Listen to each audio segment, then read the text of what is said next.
This is the Wide Format Impressions broadcast. The annual Wide Format Summit, now in its fifth year, has become a popular and sought-after industry event for the wide format space.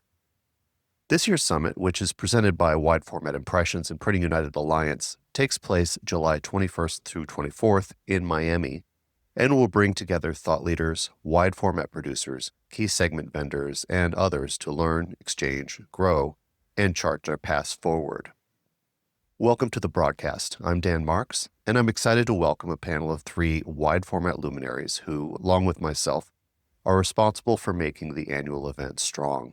Please welcome Denise Gustavson, Editorial Director, Alliance Media Brands and Printing United Alliance, Marco Boer, Vice President at IT Strategies, and Steve Duccilli, Group Vice President at Printing United Alliance. So first, welcome to each of you.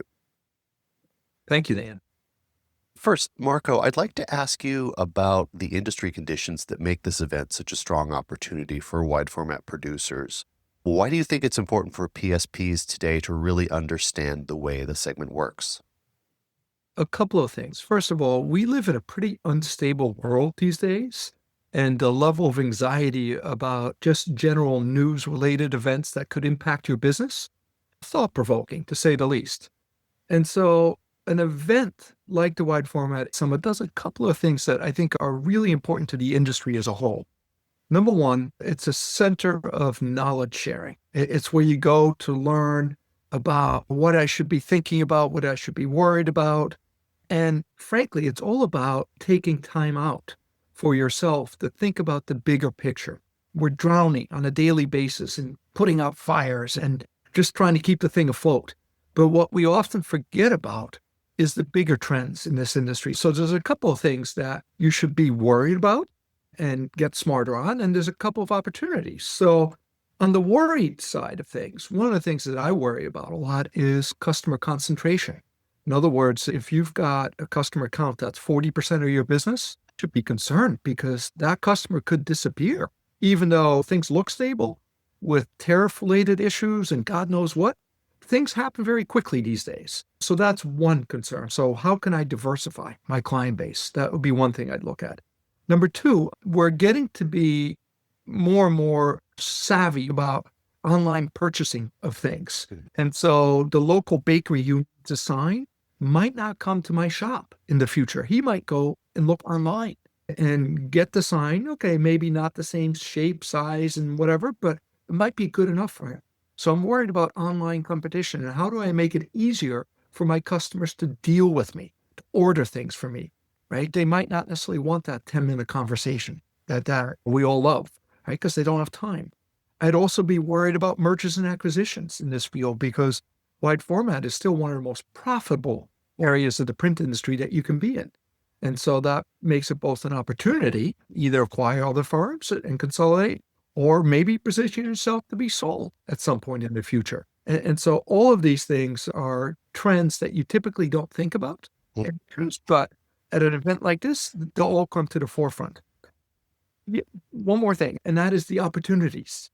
And that's really probably the biggest reason why you should attend, because there are so many new applications that are emerging. And maybe they're not new, but they're new to a lot of print providers. For example, one of the hottest trends these days is in decor printing. So you don't design, you're creating something that enables you to make a finished product. And for that, you can charge a lot more. The other big trend that we're seeing is automation of finishing equipment. When we look at our customer base, because we help to develop the next generation of products, one of the hottest areas where people are spending a lot of money in is in finishing equipment these days, because we want to remove that human labor. So anyway, lots of new things that will be highlighted at the Wide Format Inkjet Summit. So it's an executive MBA. That's how I do. Now, I would say that this event, among some others, is really essential for people to attend to stay up and running on what's happening in the industry. What do you think the consequences are for wide format PSPs who just operate day to day but don't really look where they're going, look at the horizon? Is it truly an existential threat for these companies? I forget the exact quote, but it's something like we fail to plan, but we plan to fail if we don't pay attention to it. So anyway, the key thing here is things are moving so quickly underneath our feet that core business that you have day in, day out could change very quickly underneath your feet while you're staring at the day-to-day issues. And so you do have to plan to get into other areas, right? The whole issue in a capitalistic world is we need to figure out how to grow revenues and how to grow profit every single day. So if I can come up with a way to find net new incremental revenue that I hadn't addressed before I came to the Wide Format Inkjet Summit, I'll have done my job to prepare my business to be on a more stable footing, to make it more attractive, to maybe be sold someday. And it's critical to think ahead. And that's what we typically don't do as we get absorbed in our daily lives. Okay. Now, I know you've been at each of the previous wide format summits. So based on that experience, how would you describe the value proposition of the summit? The value proposition is really in the business model, right? So thinking of it from an event planning perspective, it's not your typical conference. It's not a trade show. What this is, it's really a participatory event. Yes, there's some general keynote sessions that Steve, Denise, and myself help to organize, and that's fine. You learn, but they're kind of passive. Where you really get engaged in the case studies that the sponsors put on, because you get to ask deep questions along with a group of your peers. And then the one-on-one breakouts towards the end of the day are absolutely phenomenal because you get to ask the same question of 10 or 20 different vendors that are there until you get the quote unquote truth. This is really what it means for me. This guy was telling me this. Maybe that wasn't really right. But when I asked the other guy this question, that's when I got the aha moment. So that's the value proposition. It's a really participatory kind of event. Okay. And without giving away any secret sauce, can you give me a preview of what you're planning to cover in your keynote? I know you talked about a couple trends in a previous answer there, but what's on tap? The big focus for me is to try to set the table, quote unquote, about what's ahead for the next, let's say, 5 years. What's going to happen to this industry and why? And often it's sobering because it's not all wonderful, sweet stuff. I'm quite concerned about the budgets that are available for advertising and signage and how those are shifting as time goes on. I'm quite concerned about the cost of goods that go into making wide format signs and what that does to the ability in a fixed budget world to buy more signage. And so we'll address some of that and then we'll talk a lot about the opportunities.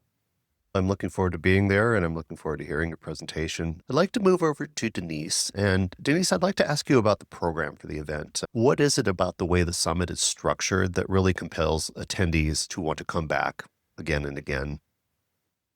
And honestly, we have people asking to come back again and again every year. But I think there's a few points that really help to make this one of those must-attend events every year.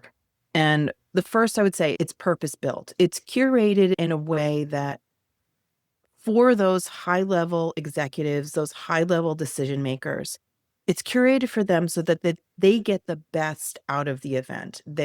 It's definitely designed with their priorities in mind. So how can they get the most out of their time there in terms of education, in terms of networking, in terms of all the pieces? We all put that together for them in a nice package. So that way they have a very concentrated time where they can learn. It's also no pressure. It's not there's a big sales push for them. They're hosted. If they're qualified, they're fully hosted, but they're not being sold to. They actually have the opportunity to have those deep conversations with the sponsors, with the OEMs about what their needs are. How do things fit with their business? And it's really not you must sign on the dotted line before you leave. It really is that consultative approach that really helps when they're making these really big decisions. Because we're not talking about $100. We're talking, these are big ticket items that they're looking to purchase. Sure. So to really have that, and that we get definitely in those one-to-one meetings, it's super personalized for them as well. They have case studies. And then there's the peers.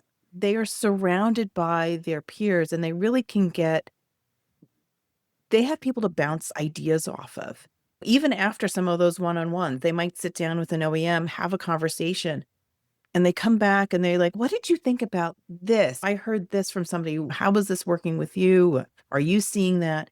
It really gives them a chance to grow and it's all in one area. Now, what are a few sessions you're most excited about for this year's summit and why?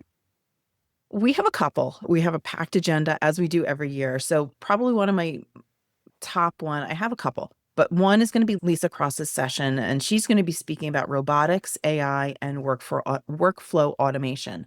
Those are really hot topics for our industry, and it's really aligned with how the industry is moving. It's going to help our attendees visualize on how to integrate some of these things within their business.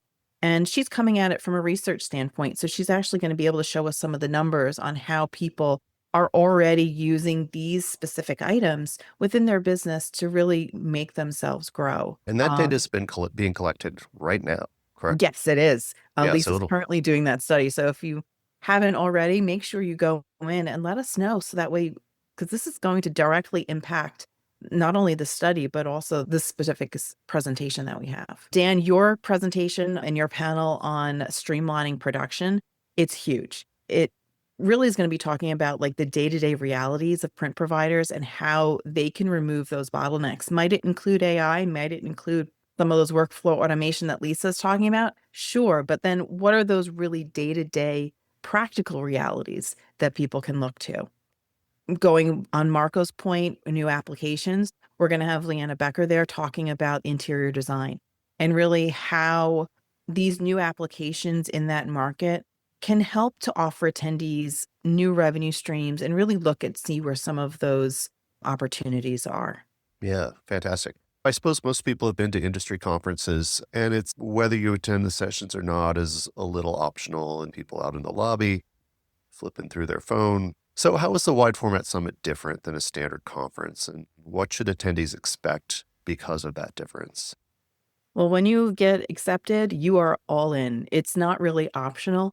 So all of the things that we have put together, because it's also curated, it really provides you with all those pieces that you're looking for. It's not going to be a trade show hall. It's not like you're going to be kicking tires on all these printers.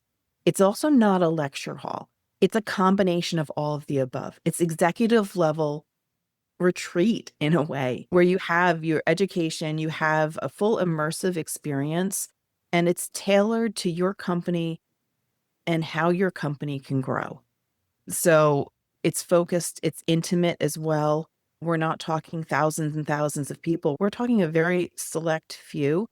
And honestly, the more that you put into it, the more that you interact, the more that you have conversations with your peers, the more questions you ask, the more you're going to get out of it. And I think that's what we hear even from attendees that have attended in the past, is that the more that they participate and the more that they are present, it really provides such an enriching experience for them. Yeah, absolutely. You give to get. Exactly. Want to level up your skills or empower your workforce? Meet iLearning Plus, the online education platform powered by our parent organization, Printing United Alliance.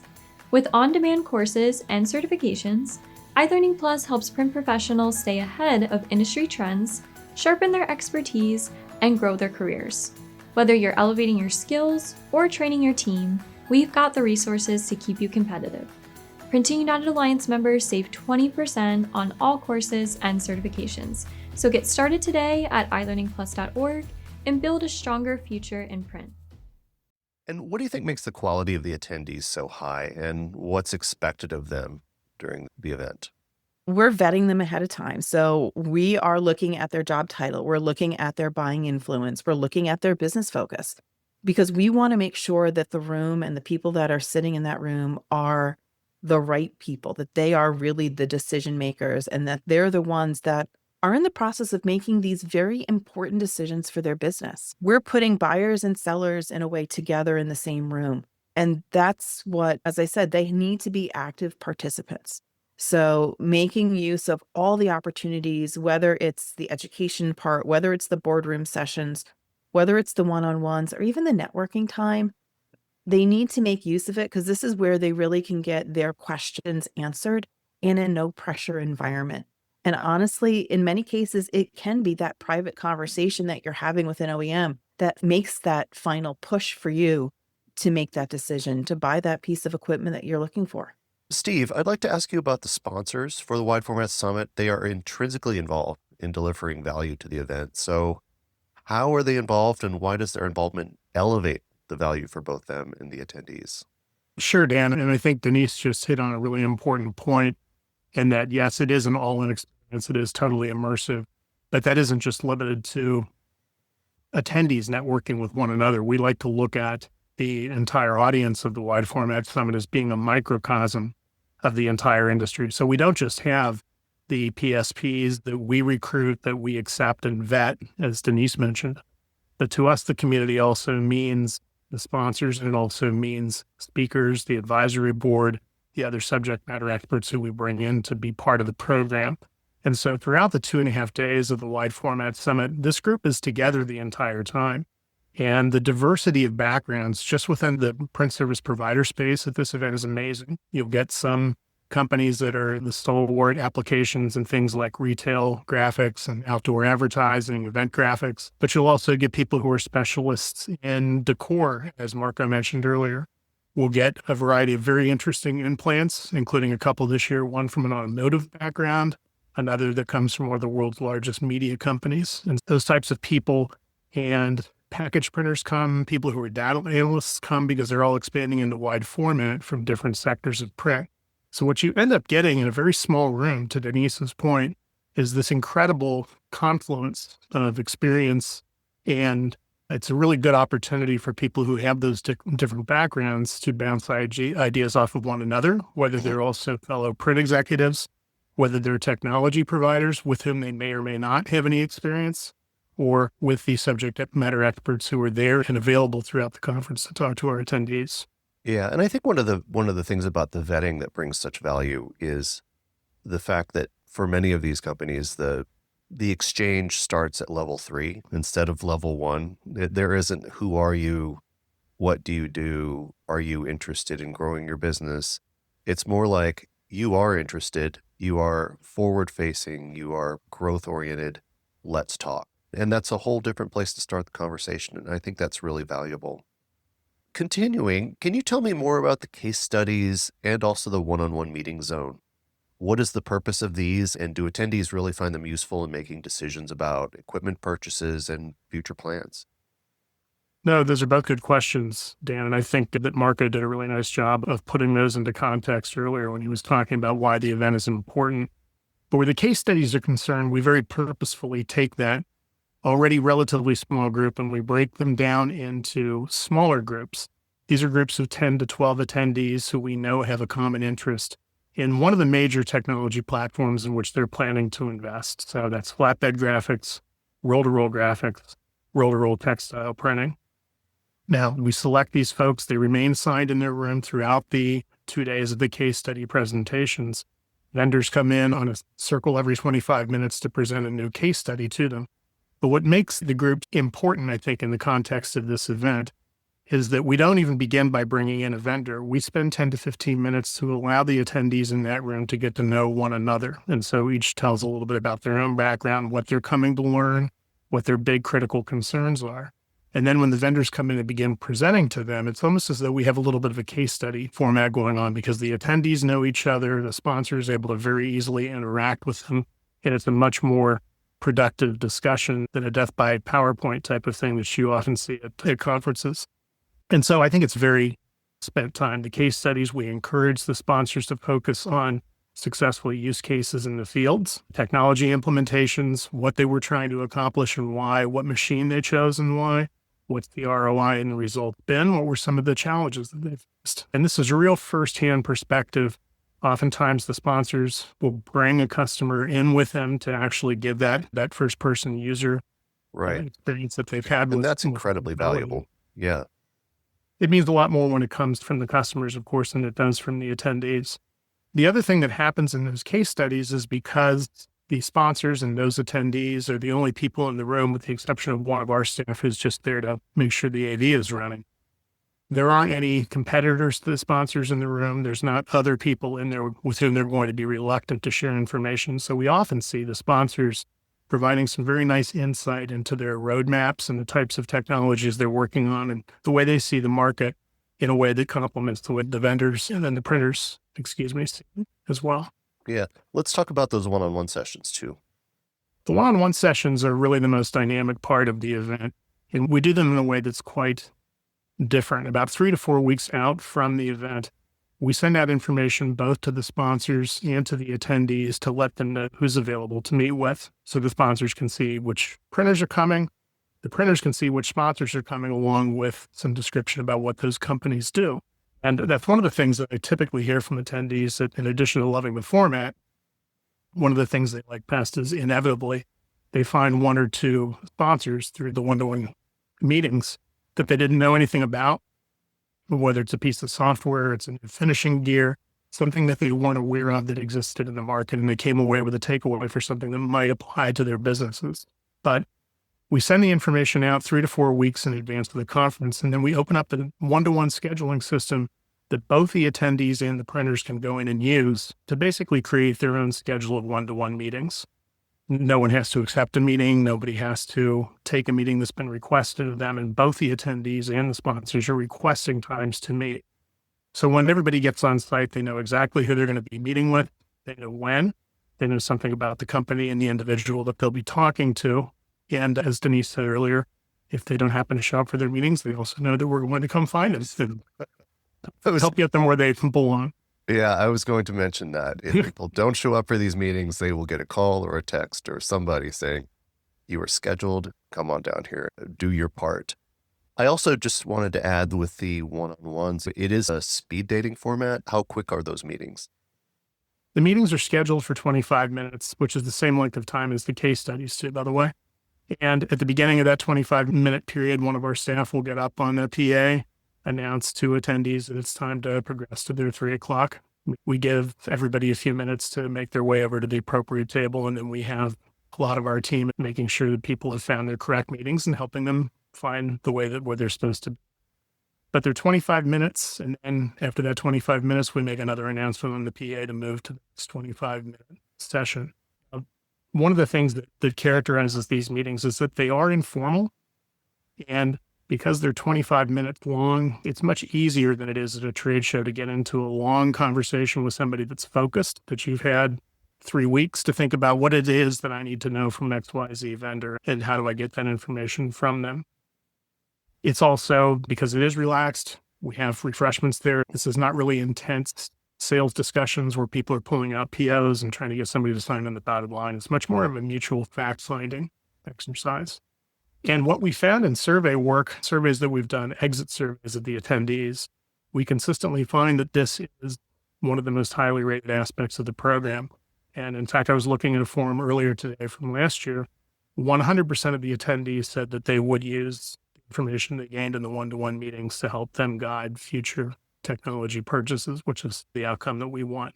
Mm-hmm. And I think this might be going a little far, but I'll make the statement anyway. But in some cases, people are maybe for the first time building a relationship with a vendor company, not just a transactional, you sell to me, I may or may not buy from you, but they find commonalities. They find, even if they don't buy from them, they've had a chance to understand culture, the products better. And I think that is highly valuable.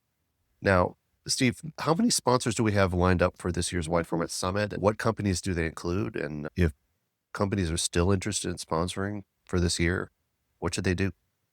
Well, sure, Dan. We have about 50 technology providers with us this year, and those range from the major print engine manufacturers, variety of finishing equipment manufacturers, such as flatbed cutter routers and laser cutters will be there. We will have a variety of different substrate, media, and ink companies on the consumable side. A number of innovative software developers are there, and these are the types of companies that oftentimes even big printers will come up to me and tell me afterwards, I had no idea that somebody had a piece of software that allowed me to manage my sign installation network. We'll have that this year. And also some various service providers, people who provide installation services, legal services, business consulting services. And during that one-to-one time as well, our attendees have the opportunity to network with the speakers, the subject matter experts such as Marco and Steve Metcalf, who Denise mentioned earlier.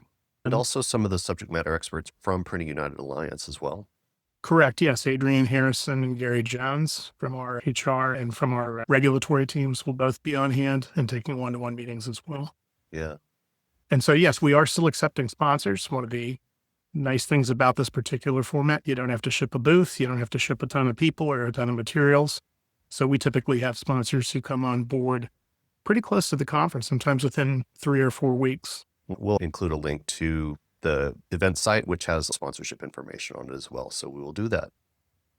Wrapping up, I have a question for all three of you. And since I'm here with you, Steve, you get to go first. Lucky you.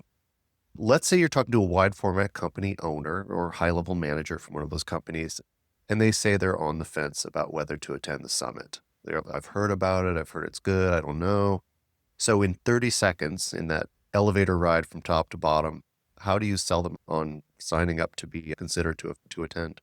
I think I jump right to the punchline, which is we've been doing exit surveys from the Wide Format Summit for the past 4 years and all of the other summits that we produce in every sector of print. And I've yet to see a negative review. We always ask them, overall, were you extremely satisfied, neutral, or dissatisfied with your experience this week? I've never had a single person say neutral or dissatisfied, and usually more than 80% say they were extremely satisfied. So, if Denise said earlier, people always ask to come back, and so they must be enjoying the experience. Okay. Steve, since you passed it to Denise there, I will go with Denise next. How would you sell it, Denise? I would remind people that the summit really attracts people who aren't just running their businesses, they're building the future of wide format. So it's not a sales event. It's really an investment and a strategic investment in their businesses. And you're going to walk away with insights. You're going to walk away with having the ability to network and have face-to-face time with your peers.